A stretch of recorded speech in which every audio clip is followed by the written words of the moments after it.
जय हिंद। आप सभी का सिद्धार्थ सर यूट्यूब चैनल पर स्वागत है। आज की मैं महत्वपूर्ण क्लास लेकर आया हूं महिला पर्यवेक्षक के लिए। तो चलिए पूरी आपको एमपी जीके के सामान्य जो प्रश्न पूछे जाते हैं और संभावनाएं पिछले प्रीवियस प्रश्न के आधार पर मैं लेकर आया हूं। जो आपकी एग्ज़ाम होना है अक्टूबर में, उसके लिए महत्वपूर्ण मैं क्लास लेकर आया हूं मिनी मॉक टेस्ट। यहाँ से आप अपनी तैयारी जांच सकते हैं कि कितनी कैसी तैयारी चल रही। दूसरी बात मैं आप सभी को कहूँगा कि आप अच्छे से राइटर की मार्केट जाइए, किताब लेके आइए, सेल्फ नोट्स बनाइए, क्योंकि अक्टूबर को अब ज़्यादा समय नहीं बचा है, लगभग 2 महीने का समय बचा है। 2 महीने से पहले ही समय बचा है। तो आप लोग क्या करिए, अच्छे से तैयारी करिए, सेल्फ नोट्स और प्रैक्टिस करिए ज़्यादा से ज़्यादा, तो आपको बहुत लाभ मिलेगा। मिनी मॉक टेस्ट मैं हर सब्जेक्ट के डालता रहूँगा, उसमें आप अपनी तैयारी को चेक करते रहना। तो चलिए ज़्यादा देर नहीं करेंगे, हम सीधा वीडियो की ओर चल रहे हैं। इसमें हम विस्तार से भी कुछ लेकर आए हैं जो आने की संभावना रहेगी। तो आप पहली बार जुड़े हैं तो जल्दी से सब्सक्राइब करिए, बेल बटन अपने दोस्तों को भी शेयर, और इसकी प्ले लिस्ट बनी है, वहाँ से जाकर हर सब्जेक्ट के वीडियो डले हैं, आप देख सकते हैं। तो चलिए शुरू करते हैं आज के फर्स्ट प्रश्न के साथ। पहला प्रश्न है, मध्य प्रदेश सरकार ने किस वर्ष जनजातीय समुदाय संबंधी मुख्यमंत्री मदद योजना का शुभारंभ किया है? 2015, 2016, 2019, बाकी के 2020। तो बताइए आप। तो यहाँ से मैं अगर आंसर की बात कर दूं तो जो मुख्यमंत्री मदद योजना का जो शुभारंभ किया था वो 2019 में किया था। 2019 में किसकी सरकार थी? तो अगर आप लोग कमेंट में बताना चाहो तो बता सकते हैं, बाकी के मैं बता देता हूँ। भैया उस समय थी आपकी कमलनाथ जी मुख्यमंत्री थे, अब तो पूर्व हो गए हैं। तो देखिए उन्होंने जनजातीय संबंधी जो मुख्यमंत्री मदद योजना प्रारंभ की थी, ये कब की थी? 150वीं जयंती पर, महात्मा गांधी की पर। ठीक है, चलिए ज़्यादा इसमें और कुछ है नहीं। चलिए दूसरा प्रश्न है आपका, मध्य प्रदेश के निम्नलिखित में से किस जिले में उदयगिरी की गुफाएं स्थित हैं? विदिशा, होशंगाबाद, धार, जबलपुर। तो देखिए मध्य प्रदेश के किस जिले में आपको उदयगिरी की गुफाएं बताना है, तो मैं आपको बता देता हूं, यहाँ से विदिशा हो जाएगा। तो चलिए पूरा विस्तार से समझते। देखो उदयगिरी गुफाएं प्रारंभिक 5वीं शताब्दी ईस्वी से चट्टानों को काटकर बनाई गई थी। 20 गुफाएं। कितनी विशाल, कभी कभार प्रश्न आ जाता है कितनी गुफाएं, तो 20। ये बिरसा मध्य प्रदेश के करीब स्थित है। उसके पास सबसे पुराने हिंदू एवं जैन मंदिर भारत में अभी भी अस्तित्व में है। तो यहाँ अगर पूछा जाए कि किस धर्म के मंदिर हैं, तो हिंदू और जैन धर्म के मुख्यतः हैं। ठीक है, चलिए आगे बढ़ते हैं। और ये मैं पीडीएफ आपको टेलीग्राम में दे दूंगा, जो सिद्धार्थ सर के नाम से है, ये यूट्यूब चैनल है, तो आप वहाँ से इस पीडीएफ को पूरा विस्तार से पढ़ सकते हैं। उज्जैन डैश नदी के पूर्वी तट पर स्थित है। ऐसे भी प्रश्न पूछ जाते हैं कि कौन सा शहर जबलपुर किस नदी के तट पर है? तो बताइए, सोन, नर्मदा, ताप्ती, शिप्रा। तो ये तो सभी लोगों को जब पता होना चाहिए, शिप्रा नदी के। तो चलिए इससे जुड़े कुछ फैक्ट समझ लेते। देखिए यह भारत के मध्य प्रदेश राज्य का एक प्रमुख शहर है। यह क्षिप्रा नदी के तट पर स्थित है। यह बहुत ही प्राचीन मंदिर है। ये महाकाल नगरी के नाम से भी जाना जाता है। ठीक है, सोन नदी अगर पूछ लेते, सोन नदी, इसकी उत्पत्ति मध्य प्रदेश के अमरकंटक से हुई है, कई बार पूछा गया है।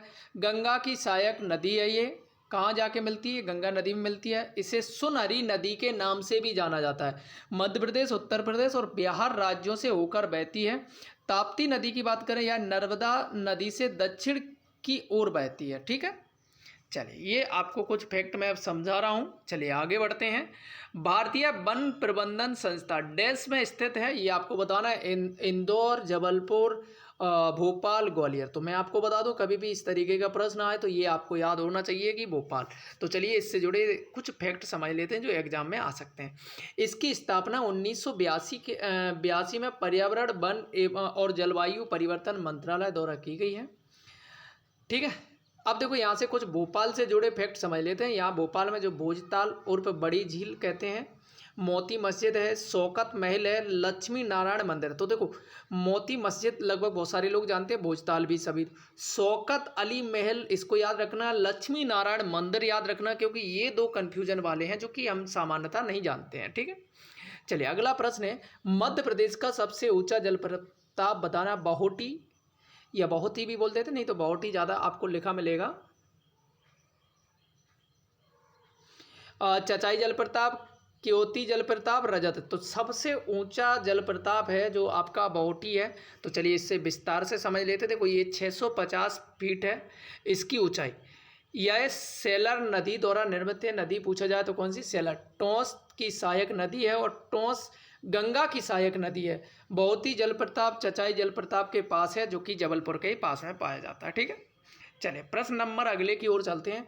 कह रहे हैं कि डैश मध्य प्रदेश के धार जिले में स्थित एक शहर है जो भारत का डेट्रॉयट के नाम से जाना जाता है। तो पहले तो ये किस जिले में? धार के। तो मनावर, बदनावर, पीतमपुर या मांडू। तो देखो मैं आपको बता दूं पीतमपुर। और विश्व का डेट्रॉयट किसे कहते हैं? वो अमेरिका के शहर को बोलते हैं। ये आपको याद रखना है। ठीक है, चलिए तो इसे थोड़ा विस्तार से समझ लेते हैं। देखो पीतमपुर मध्य प्रदेश के धार जिले के एक शहर को भारत के डेट्रॉयट के रूप में जाना जाता है। पीतमपुर इंदौर महानगर क्षेत्र का एक हिस्सा है। बड़ी संख्या में विनिर्माण उद्योग, सार्वजनिक क्षेत्र उपक्रम, ठीक है, इनके लिए जाना जाता है। देखो कुछ फैक्ट हैं जो पूछ लेते हैं कि जैसे गुलाबी शहर के नाम से किसे जाना जाता है? तो भैया आपका जयपुर पिंक सिटी के पिंक सिटी भी आ जाए आपका लिखे तो ये भी आपको ध्यान नहीं। ब्लू शहर या नीला शहर तो आपको याद रखना है, वो क्या हो जाएगा आपका, ये आपको कमेंट में बताना है। चलिए अगला है आपका हीरा शहर, सूरत को कहते हैं। रेशम नगर भागलपुर को कहते हैं। पूर्व का वेनिस अलपुजा को कहते हैं। लीची की भूमि किसे कहते हैं? मुजफ्फरपुर को बोलते हैं। चमड़े का शहर कानपुर को बोलते हैं। भारत की शराब राजधानी नासिक को बोलते हैं। मोतियों का शहर हैदराबाद को बोलते हैं। पूर्व का स्कॉटलैंड किसे बोलते हैं? ये शिलोंग को बोलते हैं। तो चलिए और आपकी मैंने बोली थी ब्लू सिटी, तो वो जोधपुर को बोलते हैं। ठीक है, ये आपको याद रखना है। जोधपुर कहाँ पाया जाता है? राजस्थान में पाया जाता है। ये भी आपको याद रखना है। चलिए आगे चलते हैं। प्रश्न नंबर अगला, निम्नलिखित में से मध्य प्रदेश के किस जिले में बेलस्पन सौर परियोजना स्थापित की गई? ग्वालियर, नीमच, जबलपुर, सागर। तो ये आपको बताना है कि किस शहर में आप ये योजना शुरू की गई है। तो मैं आपको बता दूं ये नीमच में की गई। कहाँ पे की गई है? नीमच में। तो चलिए समझ लेते, आगे बढ़ते हैं। 8वां प्रश्न है, कह रहा है कि मध्य प्रदेश के किन राज्यों के साथ अपनी सीमा साझा करता है? ये आपसे पूछा कि जो मध्य प्रदेश है वो किन राज्यों से। पहला ऑप्शन है उत्तर प्रदेश, छत्तीसगढ़, महाराष्ट्र, गुजरात। दूसरा है तमिलनाडु, आंध्र प्रदेश, कर्नाटक, केरल। तीसरा है अरुणाचल, मिजोरम, मणिपुर, असम। चौथा है मेघालय, उत्तराखंड, गुजरात। तो इसमें से आपको बताना है, तो ये आपको बताना है कि कौन से शहर के साथ ये, या सॉरी कौन से राज्यों के साथ। तो मैं आपको बता देता हूँ, ये क्या हो जाएगा? उत्तर प्रदेश, छत्तीसगढ़, महाराष्ट्र, गुजरात। तो चलिए इसे समझ लेते हैं विस्तार से। तो देखो कुछ तो आपको ये याद रखना है। ये देखो मैं आपको पीडीएफ दे दूंगा उसके माध्यम से कि उत्तर प्रदेश से अधिकतम सीमा 14 जिले की है, ये आपके दिए गए हैं। और राजस्थान से 10 जिले हैं। ये आपको अच्छे से समझना है क्योंकि बहुत पूछे जाने लगे, क्योंकि इसमें ज़्यादा कन्फ्यूजन होती है। राज्य तो कोई भी बता देता है, ठीक है। तो देखिए आगे मैं मैप के माध्यम से भी आपको समझा दूंगा, ठीक है। और अगला प्रश्न है 9वां, निम्न में से कौन सी नदी मध्य प्रदेश से होकर नहीं बहती है? चंबल, बेतवा, नर्मदा, कावेरी। तो ये तो बड़ा सिंपल सा प्रश्न हो जाएगा आपका। कौन सी नदी जो मध्य प्रदेश से बहकर नहीं बहती है? तो ये आपको बताना, होकर नहीं बहती है तो ये तो आपकी कावेरी हो जाएगी। तो आंसर क्या हो जाएगा आपका? कावेरी आंसर हो जाएगा करेक्ट, ठीक है। चलिए अगला है प्रश्न आपका 10वां, मध्य प्रदेश का कौन सा जिला रतलाम, धार, इंदौर, आगर मालवा, देवास, शाजापुर के साथ सीमा साझा करता है? ये आपको बताना है। तो देखिए होशंगाबाद, उज्जैन, कटनी, छिंदवाड़ा। तो देखिए मैं आपको बता देता हूँ, तो आंसर क्या हो जाएगा? जो उज्जैन है इनके पास में आगर मालवा है, देवास है, इंदौर है, शाजापुर, इनके पास में कौन सा है? उज्जैन। तो देखो मैप के माध्यम से, देखो मैंने अभी बोला था। तो देखो ये तुम्हारे हो गए उत्तर की साइड, तुम्हारा भिंड, मुरैना, ग्वालियर हो गया। दक्षिण की साइड देखो ये बैतूल, छिंदवाड़ा, बालाघाट, सिवनी, ये महाराष्ट्र से सीमा ज़्यादातर करते हैं, ठीक है। और ये हो गया तुम्हारा पूर्व की साइड, कौन कौन हो गए? सीधी, रीवा, सिंगरौली वगैरह, ये शहडोल, अनूपपुर वगैरह। और इधर तुम्हारे पश्चिम की साइड कौन कौन हो गए? देखो रतलाम, उज्जैन, आगरमालवा, मंदसौर, नीमच, राजगढ़। इधर की साइड राजस्थान का कुछ बेल्ट आ जाता है। इधर पूरी साइड लगभग उत्तर प्रदेश रहता है। ये चीज़ें आपको पता होना चाहिए मैप के माध्यम से, ठीक है। चलिए अगला है 2011 की जनगणना के अनुसार निम्न में से मध्य प्रदेश का जनसंख्या घनत्व कितना है। तो ये बड़ा सिंपल सा प्रश्न है और आपको पता होना चाहिए। तो यहाँ से मैं अगर आंसर की बात कर दूं 11 के, तो आंसर क्या हो जाएगा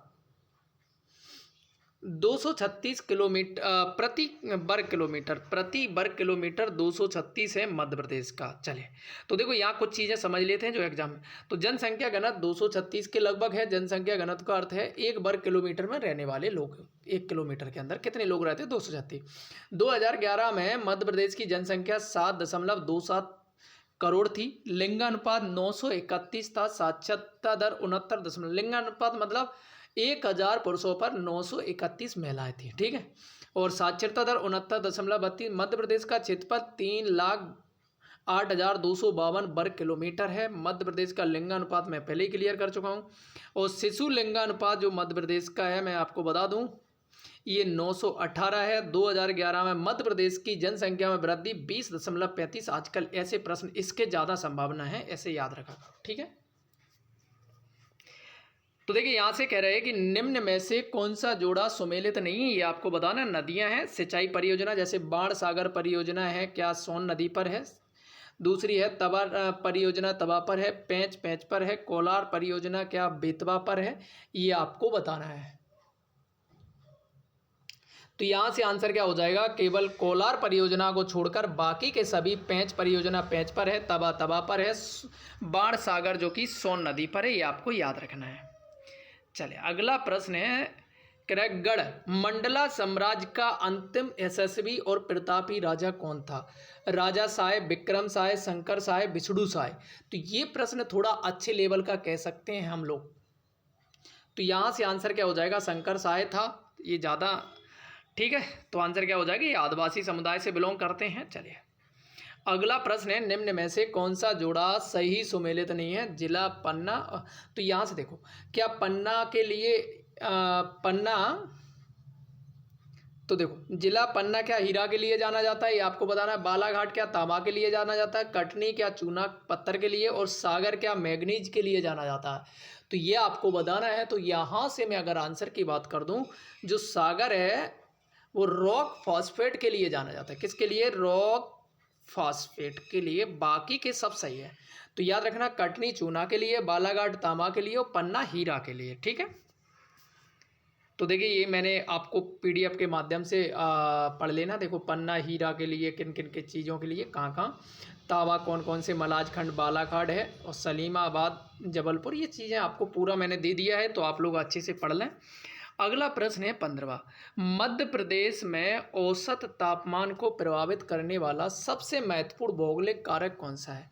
बंगाल की खाड़ी से निकटता, कर्क रेखा मध्य प्रदेश के मध्य से गुजरती है, मध्य प्रदेश की भूमि क्षेत्र का लगभग 25% भाग वनों से आच्छादित है, या मध्य प्रदेश के दक्षिणी भाग का भूमि रेखा से निकटता, ये आपको बताना है। तो देखिए मैं आपको बता दूं जो तापमान को प्रभावित करता है वो कर्क रेखा मध्य प्रदेश के बीचों बीच लगभग गुजरती है, इसलिए यहाँ का जो तापमान है वो प्रभावित करता है, ठीक है। तो ये थी आज के 15 प्रश्न, जिसमें हमने बहुत सारे आपको अलग से एडिशनल पीडीएफ आपको मैं आपको फिर से एक बार बता देता हूँ। पीडीएफ कहाँ मिलेगी, ये आप देख रहे होंगे, सिद्धार्थ सर के नाम से सर्च करेंगे, वहाँ से जाके आप मैसेज करेंगे, आपको टेलीग्राम पे पीडीएफ मिल जाएगी। अभी तक चैनल सब्सक्राइब नहीं किया, कमेंट, और आप बता दीजिए कमेंट में अगला वीडियो कौन से सब्जेक्ट का लेकर आऊँ, तो आप उसी हिसाब से मैं वीडियो बाकी के देखो। मैं आप लोगों से फिर से कहूँगा कि ज़्यादा से ज़्यादा अच्छी सी बुक और प्रैक्टिस करिए। थैंक यू दोस्तों।